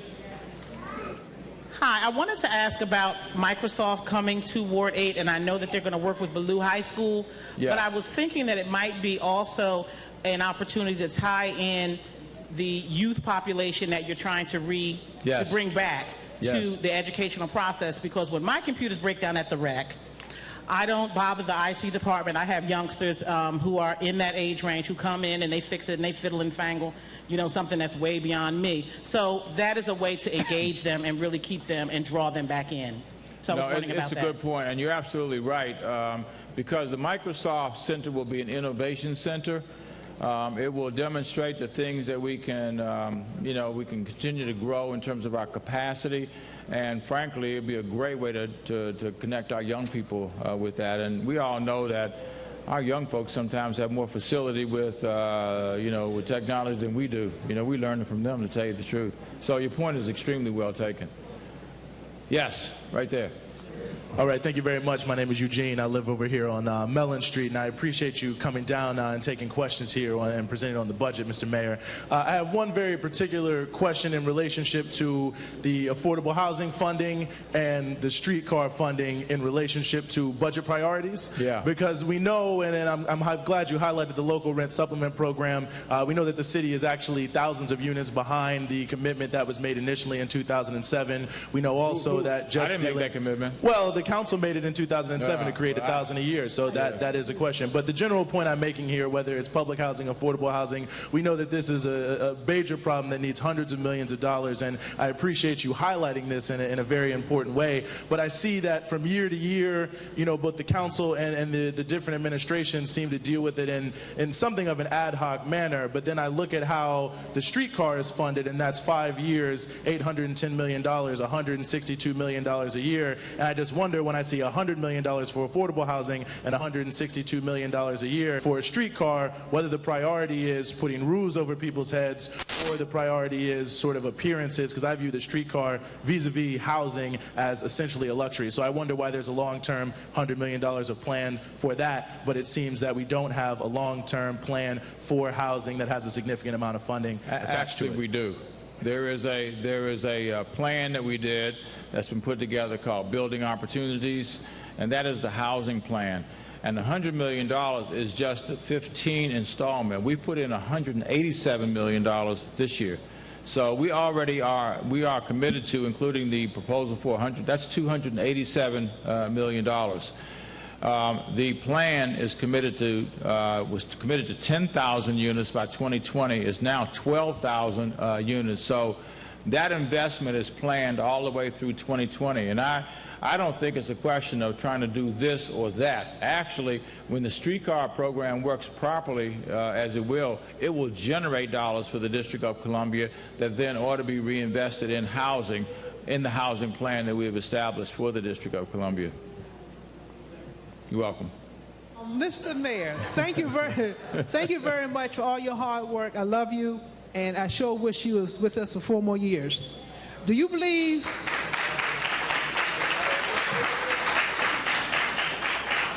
that the city council is going to pass your budget the way it is, and they're going to rip it apart? What you think? I don't believe either one of those. A budget is never adopted as the way it's presented. But I don't know how they would rip it apart. To replace it with what? If somebody just wants to say they want to put their fingerprints on it, maybe so, but they would have to get 6 other people to vote with them. I mean, would they rip apart the housing commitment that we've made? I would hope not. Would they rip apart the education commitment that we've made? I would hope not. I would say the big dollars in this budget are really being invested in programs that I would love to hear somebody's rationale for ripping it apart in order to do what. They might try to do the same thing and maybe do it in different areas, but I know the budget won't be adopted exactly as we presented it. It just never happens that way, because there always are priorities that council members have, and we try to be as responsive as we can to those priorities. As an illustration, we worked with Councilmember Barry on this budget, and a number of the things that we talked about tonight we know are things that are important to him. We've done the same thing with the council member in Ward 7. You know, council members across the city, the ward members especially, we've done that with. It could be the capital budget. It could be the operating budget. Some of the facility proposals in here are things that we worked with council members on. So, you know, to carry it out, Sandra, in some cases, if they ripped it apart, they'd be ripping apart their own stuff. So I think that the truth will lie somewhere, you know, in between. And I can absolutely assure you that there's no way this budget will be approved exactly as it has been presented. But I hope it stays as close to as presented as we can, not because of pride of authorship, but because I think it addresses the right issues in the District of Columbia. Okay, I too want to say that I love you. You know, Ward 8 loves you, and you have always listened to us and been there for us, and we hate to lose you. But I want to thank you for putting this proposed money in the budget for Orr Elementary. And as I was driving here, they were actually out there protesting, so I stopped to try to find out what was going on. But I wanted to ask you, you said that Microsoft will be coming and granting internships for Ballou, correct? Yeah, that's one of the illustrations I was using. I was really saying that to just connect the fact that we're building a new high school to the fact that on the St. E's campus there will be new opportunities. It's not a part of the agreement as such, but you know, that's our advocacy that has to be in place to make sure that those things happen. But you know, there'll be you know, summer jobs that will be created for kids. There'll be all kinds of things that will happen on the campus. And as we continue to improve our educational opportunities here, especially in Ward 8, we need to make sure that we connect our kids with these business opportunities that are coming to Ward 8 as well. Right. The day, I'm going to tell you, the day is going to come, and this is what I worry about, something that you all will go like, yeah, right, okay. But I worry about the day coming when people are afraid that too many people want to move to Ward 8. And you go like, yeah, right. That's going to happen. That is going to happen because we are doing the things now that are making this a much more desirable place to be. We're making it a desirable place to be right now for the people who are here, but you watch and see, 5 or 10 years from now, there are going to be a lot of new people who will be moving into this area of the city, and people need to maintain their activism. And don't just sit there and wring, you know, I'm not here, but, you know, somewhere wringing your hands and complaining and whatnot. You have the leadership opportunities right in your own hands right now. You know, and that's one of the reasons why, to be honest with you, I wanted to continue to do this because our commitment has been to growing the east end of the District of Columbia. And, you know, there's a chance to institutionalize those gains in the city so that there will be no turning back. I don't think there'll be any turning back anyway, because there's a lot of stuff for the east end of this city in this budget. That's why you all need to pay attention to this budget and how it unfolds now over the next month, because, you know, there could be people who live in a different area of the city who have a different set of priorities and want to take the money from, you know, point X and put it in point Y. The one thing I can promise you is this: there's not any more new money. So if something new happens, it's going to be because somebody was permitted to take money from something that was proposed in this budget and put it somewhere else. Because there is no new money. At the end of the day, whatever the total in that budget is, it's going to be exactly the same. If it looks different, it means that somebody will have moved the money around. I just wanted to say, I don't know. I know you said that money is, the internships will be basically because of the school being built. But if there's any way that some of those internships or something can be also shared with Anacostia High School was going to be my question. Because we got a lot of problems down there, and I think that will be something that could really improve. It will be, but I would get less focused on an individual high school and more making sure you all continue to focus on the priorities for the east end of the District of Columbia. You know, you should be advocating for you know, Anacostia, Ballou, Thurgood Marshall, you know, all the schools on this side of the river, because if you get pulled into a battle of this school versus that school, that's a losing proposition, because all you're then doing is just moving the same resources around on the table. What you should be doing is taking full advantage of what is there and then building on that with new resources as they come into the city. So stay focused on the big picture, you know, as best you possibly can. And that's why the A&Cs are important. One of the things that I did, if you all recall, is I meet now quarterly with the chairs of our A&Cs, because I want to make sure they stay in touch with what is going on in the District of Columbia, because the A&Cs work very hard. You know, the meetings oftentimes run from, you know, I don't know, 3 and 4 and 5 hours, you know, meetings once a month. People ought to be paid attention to, because they're putting a lot of time and effort into what they do.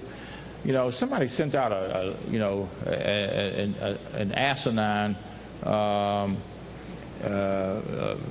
email recently and talked about the lack of transparency on the part of this administration. You know, my answer was, like, what the hell are you talking about? I mean, this is a very transparent administration, including trying to make available as much information to people as possible. You know, I want to mention the Office of Boards and Commissions tonight, which Darrell Gorman has done a fantastic job with. We had 900 vacancies in the Boards and Commissions office when we got here. 900 vacancies out of what, 2,200 positions? That's like 35–40% of the positions. All those vacancies have been filled. And we meet, what, every quarter? I guess we got a meeting coming up soon with the chairs of the Office of Boards and Commissions to keep them informed. You know, I don't mean to be negative or anything, but one of the things you can count on that always seems to survive from one generation to the next is ignorance and stupidity. And people will say anything, man. And that's just one of them. You know, and whoever wrote that email, they don't like it, they can see me. You know, I ain't going nowhere. I mean, I'll be happy to talk with them about it. There wasn't anybody in this room, I can tell you that. So, you know, we can always agree to disagree. And with your budget, I agree. I like it. Thank you. And I just want to ask, as far as with the unemployment and the job thing over here in Ward 8, I want to know what is really going to be put in place to make sure that Ward 8 residents get those jobs. Because we always hear, yeah, y'all going to be first, you're going to get those jobs, but when you look up, they're not getting them. Well, first of all, people have got to be prepared for jobs also. And let's be honest with ourselves. The demands of the jobs in the 21st century are changing. You know, and people can't just say, give me a job, and, you know, and not be prepared for it. And I'll tell you something else. I've said this a lot. I say it to our kids a lot when they come for summer youth employment. And that is, one, the 3 things I ask you to do. Show up every day, show up on time, and come with a positive attitude. And some of our adults could take that advice also. You know, I don't owe you a damn paycheck. You know, all I owe you, I try to give you an opportunity, but I don't owe you anything if you don't show up for work, or if you don't show up every day, or if you come with a bad attitude. I'm not talking about you. I'm just saying that's the, I don't have a problem to say that. I've worked in one form or another of human services all my life.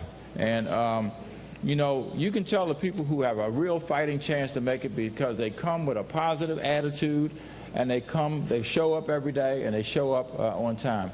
And frankly, most employers will try to do everything they can to work with you when you bring that kind of spirit to the workplace.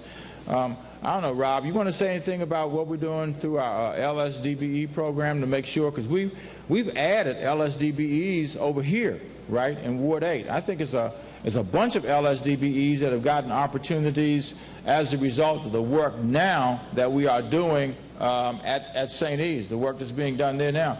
I think I don't know, is it 100 LSDBEs or something like that? Yeah. Good evening. I'm Rob Summers, the Director of the Department of Small and Local Business Development. So thank you, Mayor Gray. And to Mayor Gray's point, we have expanded opportunities for the CBEs. And what we have done also is to make sure that CBEs, with any development projects happening in Ward 8, we want to make sure that we have these outreach programs to let our CBEs and, more importantly, our Ward 8 CBEs know of these opportunities. So when these opportunities are known, the Ward 8 businesses can bid on them, which creates opportunities for them to hire locally. So we're trying to expand opportunities in Ward 8. We've done a lot of outreach. We've done a lot of outreach. You guys have also seen Darnetta Tyus, who's been part of these outreach programs as well. So we're trying to do everything that we can to expand our opportunities in Ward 8. Just to add with that, and I don't want to take it any further, it just seems that something should be done, because it seems unusual that 70% of our jobs are not Washingtonians. I don't believe that ever that you could go in Maryland and 70% of their jobs be Washingtonians. I don't think they would have that. No, we haven't. And what we have overall now is about 30% of the jobs are people who live in the District of Columbia, and that's what we're trying to improve. That's why, you know, when I talked about Walmart earlier, that we have an agreement. When they came into the city, they had to hire people who lived in the District of Columbia. The requirement was 51%, and I think we have that requirement in a lot of our projects now. Is that right? That through our first source requirements and through some of our LSDBE requirements, that 51% of the hours worked have to be by people who live in the District of Columbia. And that's why I don't mind saying that 68% of the people who were hired at Walmart are people who live in the District of Columbia. You know, and I can tell you what would have happened too. There's people going to make the argument about Walmart, this, that, and the other, and I'm not advocating for Walmart. I'm advocating for opportunities for our people to shop conveniently and to keep those jobs in the District of Columbia. They would have built more Walmarts right outside the District of Columbia, and those tax dollars would have been recycled in those jurisdictions, not in the District of Columbia. You know, I was walking down, this was in Ward 8, I was walking down, this is before we even got, and it was months ago now. I was walking down the street one day, and there was a couple coming down the other direction, and the person said to me, they said, the guy said to me, is Walmart coming to the District of Columbia? I said, well, I think so. I said, I'm working to try to make that happen. I said, why are you, what's your interest in it? He said, my wife works in the Walmart in Laurel, and I want to have her have an opportunity to work in Walmart here in the District of Columbia, and I would like to see her get a chance to transfer to Walmart in the District of Columbia if in fact there's going to be Walmarts built here. So, you know, a lot of times they speak for us, they speak for themselves, man. They don't have any knowledge or information, it just sounds good. People who speak the gospel, somebody better ask them what Bible they got that out of before they buy into it. So anyway, the goal is to create job opportunities, more of them over in this area of the city, and to make sure that we prepare our people for those job opportunities, starting with good educational programs for our children so that they come out of school equipped for those jobs rather than having to go to a job training program. Okay, I would like to ask a question. Thank you. I ain't got time to play. Hello, Mr. Gray. How you doing? Well, I can't hold it. What's up? No, go ahead and speak into Hello, it. Mr. Make it Gray. easy. He holds it and you talk. Oh, okay. No. Okay, Mr. Gray. Yes, ma'am. I've known you for years. I brought kids to your center. You even sent buses out when I was taking them for Christmas and different things. I've known you a many years. But right now I'm wondering, all this building, who is it built for? Okay, our kids. And don't say the next thing, it ain't being built for us, okay? Wait a minute, I'm saying our kids right here in Ward 8 cannot go to this school. We made the plans, me as president of resident council, been in the community over 50 years. Our kids have to go way over to J.C. Knoll. They can't go to the recs and play. If they come down here, they have to pay to get into the rec center, and we made the plan as community. We made the plans was changed. We also had a library was supposed to be on this parking lot. Where is it? Over in Chris Smith land. Everything has been changed over there across the street in Parkland. Hey, I would like to know why our kids cannot go to school here, and it just seems so bad that I see Maryland cars with kids coming to this school. Some of the kids around here have to go up to Garfield, they have to go up to Stanton. Why not Turner? Not because they broke it up. One little boy threw a rock because he wanted to come to the community rec center, but he wasn't able to come. His mother and father corrected him, but he should have been alive to come in here anytime and play. Like with me, what's the question? The question is, why? Okay, we came to you and we talked to you about it. We had 400 signatures. The principal stole the resident council money, and we told you about that. You told the principal to get some signatures of his own. I want to know, I know I'm long-winded, but I'm truthful. I would like to know, what can we do to get rid of Kaya Henderson, the principal, the lady that stole the money and gave it to the principal, and my name is Elaine Carter, and I approve this message. And you know, Ms. Carter, I remember all the way back to Stanton Dwellings, right? Yeah, I was the president then. Wasn't I Mr. Watson and Mrs. Watson? I've been around a long time. Sandra Seekers can tell you about me. All of them. I am a grandmother that worked with all the kids in the community. The kids can't go to the new rec. I have a rec center next door to me. Been there for 2.5 years. I give out food to the needy, not the greedy. I give it out over 100 people. Why not open that rec and let some of them seniors come out the house? They just laying around in these houses dying. The last number was 65. Hold on a minute. You know me long enough to know that I'm not about trying to keep people out. I'm about trying to get people in the door. That's why we have built the things that we have built over here. You know, and when people ask me the question, who is this being built for, that's like a no-win question, man. Either they complaining about the conditions or they saying that it's new, but it ain't being built for me. Well, I don't roll that way, okay? Wait a minute. I listen. Just a minute, Ms. Carter, just a minute. Now, I don't think we ought to be about how we try to get rid of this person and that person and the other. We ought to be about talking about what we want. I'm not saying that. Okay, I'm trying to answer the question, all right? I'm trying to answer the issue you raised. Well, you did say that. You said, how do we get rid of the chancellor? You know, I don't roll that way. I believe that we ought to articulate as best we can what it is that we want. If somebody stole money from the resident council or stole money from the PTA or something like that, they ought to be prosecuted. They ought to be locked up. And if somebody can prove it, they ought to be locked up. We went to court to be prosecuted. We went to the precinct. Okay. We went to the precinct. Okay. I've been to meetings of one kind or another my whole life, my whole working life. And you know what? I've been to enough meetings where people get up and just pontificate and go on and on and on, and there ain't no end to it, and there ain't no answer, no solution at the end of it. I'm about solutions, and that's what this budget is about. It's a solution-oriented budget. It's putting money in the budget to improve the outcomes for educational outcomes for our children, to improve housing in the District of Columbia, to build new recreation centers, to improve programs, to create job training. And that's what I will continue to do until I have no more work to be done. That's what I'm about. I'm about focusing on what's good for people and working with people to get it done. Period. I don't know, Lisa, do you have anything to add on the kids coming to Turner? I don't know about any kids being excluded from Turner.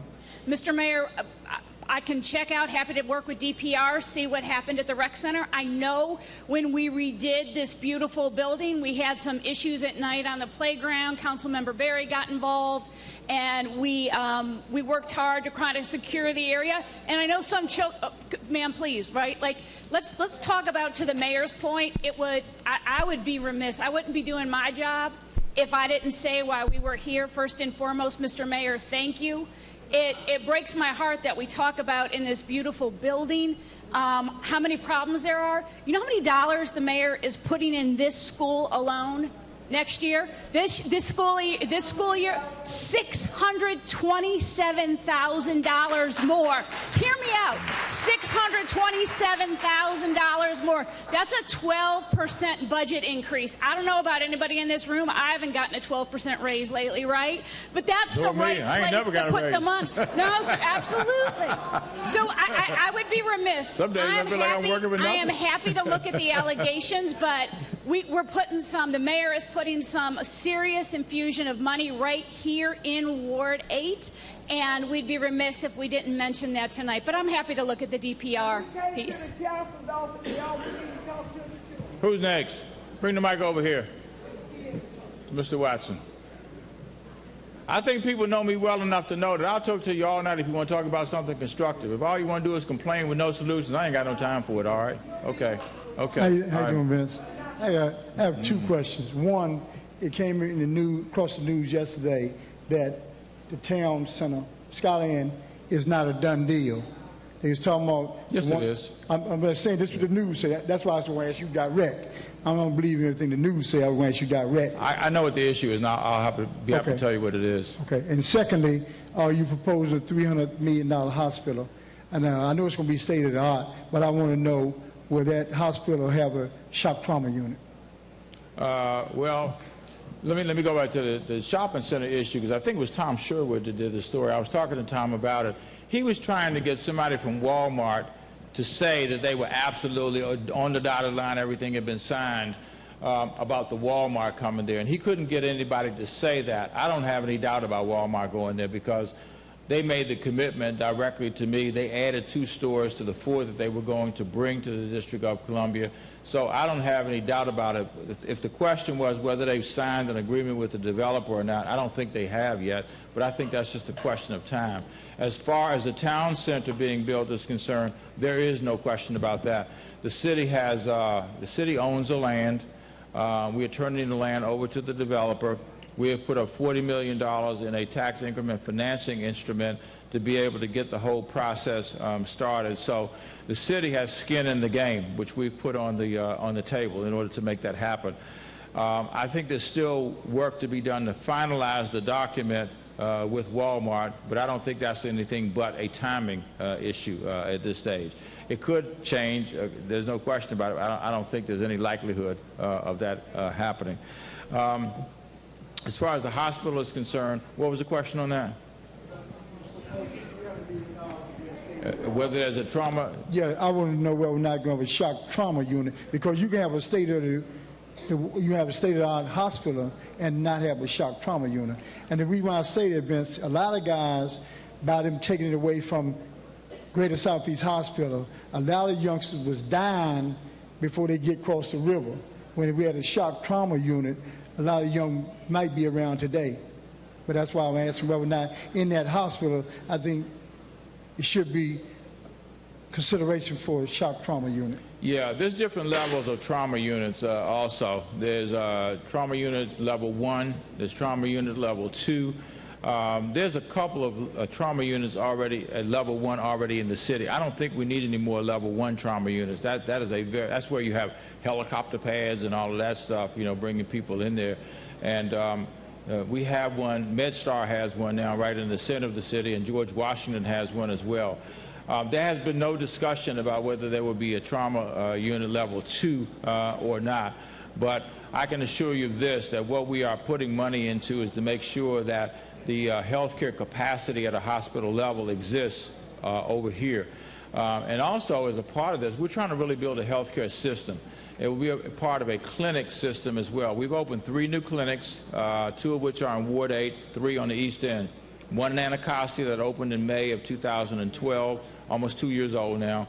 We just opened one down in Bellevue. That just opened a matter of weeks ago. And we opened in November one in Parkside. So the idea, too, is to not just have people think that a hospital is the only way to get health care, that connecting it to clinics so that they will go to get preventive care as well. But investing $300 million, the idea is to create what is needed over here in terms of an acute care hospital facility.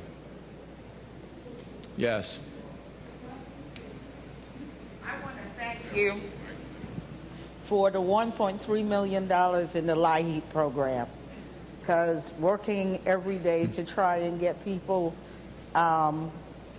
bills paid, that is something of a blessing. As you know, Pepco, there's a proposed sale of Pepco to Exelon. Yep. And the Washington Post said today that $1 million will be set aside for assistance to low-income housing. Do you know how much of that will be given to the district for?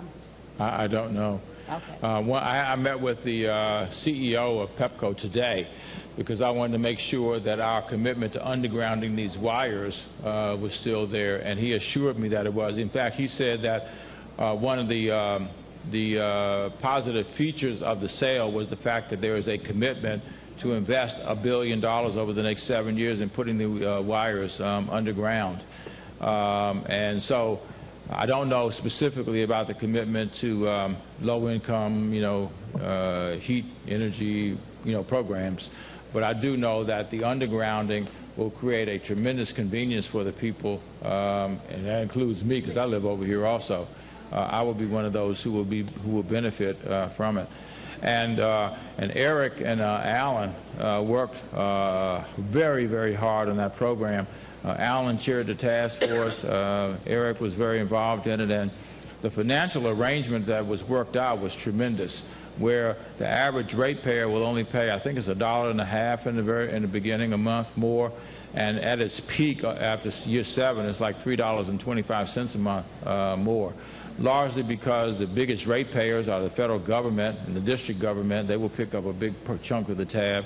And a very intelligent thing was done with opening up the streets. That work is going to be done because there would be street work done in the first place. So it will be done in concert with street work that will be done, so the federal funds will help with that as well. So it'll be a tremendous benefit. I don't know the answer to your question about how much will be devoted to the district, and I'm not sure there even is one at this stage.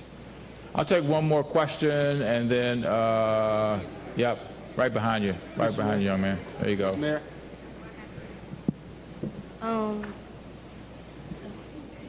How you doing?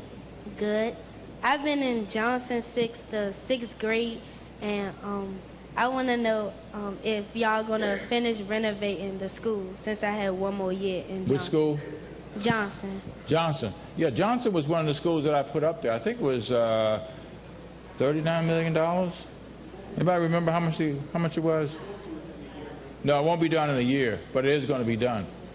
And Johnson is right around the corner, as you know, as well as I do. How much was in it for Johnson? $45 million. Yeah, $45.6 million. So where are you going next? After Johnson, I might go to H.D. Woodson. Where? H.D. Woodson. H.D. Well, that's a brand new school. And if you go to Ballou, that'll be a brand new school. And if you go to Anacostia, that is not a brand new school, but it's a millions been put in there to upgrade Anacostia. Every high school over here on the East End will have been completely rebuilt or completely upgraded, and that is a good thing, sweetie. And I'm glad that you're going to be able to go to a high school that you can feel good about.